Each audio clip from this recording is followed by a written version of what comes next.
Good afternoon, everyone. After visiting Hangzhou, I am visiting Suzhou. Now I am at the Suzhou Museum, which commemorates the beauty of Suzhou's culture and history. Now I will introduce the Suzhou Museum. The Suzhou Museum, built in 2006, was designed by IMP. This is actually the second museum campus after the first one, built in 1960, was demolished to make way for this one. IMP was actually born in Suzhou. His father was a rich banker, so he had the chance to experience good education, and through that, he got introduced to architecture. Over time, he wanted to become an architect. So now, he has created many famous works, for example, the Louvre Pyramid, the Bank of China, and this museum. The Suzhou Museum is actually the second last of his works, before he died in 2019.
Red light shade, and he decided to use blue glass for this building.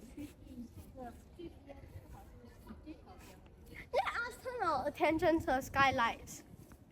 The skylights are the product of what he said. Let the light do the design. As you see, skylights are supposed to let light into the building. IMP built this skylight to reflect light onto the artwork to let the visitors see them more clearly. It also helped the Suzhou Museum to save on electrical fees. As you see, using light bulbs uses a lot of electricity. If you do not need to on the light bulbs in day, then you could save a lot of electricity for this building. The light bulbs also create a warming effect for the visitors.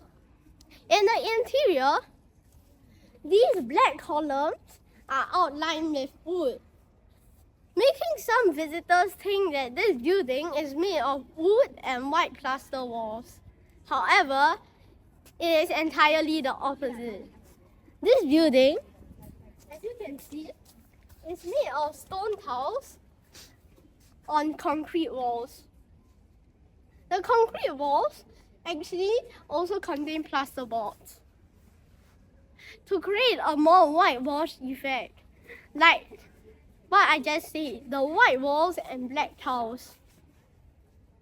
Now, we will turn our attention to the main pavilion, and the Suzhou Museum's exhibition centers. The main pavilion is just in front of the gallery. The main pavilion is in the middle of the lake. It is a place for the visitors to rest and have a seat after walking through the museum. It creates a calming effect. Sitting in a pavilion inside of the middle of a lake is also one of the Chinese traditional garden features. As you see, like Yuyuan in Shanghai and Hu Xueyan's former house in Hangzhou, he also decided to create a pavilion in the middle of a pond, or some people call it a lake. This pavilion is mainly made of glass, with a layer of concrete below the glass. The glass creates a more elegant and modern effect for this building. The pavilion is octagonal in shape. The number 8 is a symbol of fortune and good luck in China. So he decided to use it in this pavilion. This pavilion also houses one of his best geometrical shapes. It houses triangles, rectangles, trapezoidals, and much more, and uses lots of patterns. Now, we will turn our attention to our main exhibition galleries. The main exhibition galleries also house many skylights, as I said, to reflect light on the paintings to give the visitors a better experience. Some of the galleries are octagonal in shape, and the rest are rectangular in shape. The octagonal galleries house the most exquisite artworks, while the rectangular galleries house the more normal artworks. It is linked by many corridors, and between the galleries there are occasional courtyards. In the Suzhou Museum, there are a total of 3 courtyards between the galleries. One of the courtyards is here, and it houses a garden. Another courtyard is there, and it houses a Song Dynasty-like hut that's supposed to resemble what a writer's hut was like in the Song Dynasty, where Suzhou and Hangzhou were one of the most busy cities in China back then. The last courtyard is this central courtyard. The courtyard houses several plants, and the central courtyard also houses a pond. The plants, as you see, are mainly bamboos. Bamboos are very traditional in China. Bamboos are very common in China, and they are often associated with pandas. Bamboos are also found in traditional Chinese gardens. As he wanted to create such an effect, he uses bamboos. He also used many traditional Chinese plants. However, I do not have time to talk about all of them. Now finally, we will talk about the lake and the bridge. The lake is bordered by the Suzhou Museum itself, its promenade, and the wall.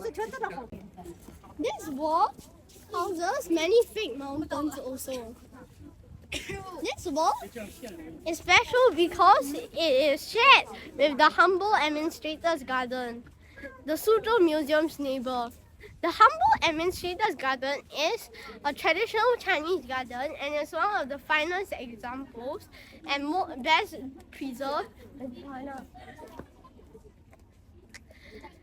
The humble administrator's garden gives the Suzhou Museum's visitors an idea of the black tiles and white walls commonly found in Chinese gardens. Now, I will continue touring the Suzhou Museum, and I will later visit the humble administrator's garden just opposite. Goodbye.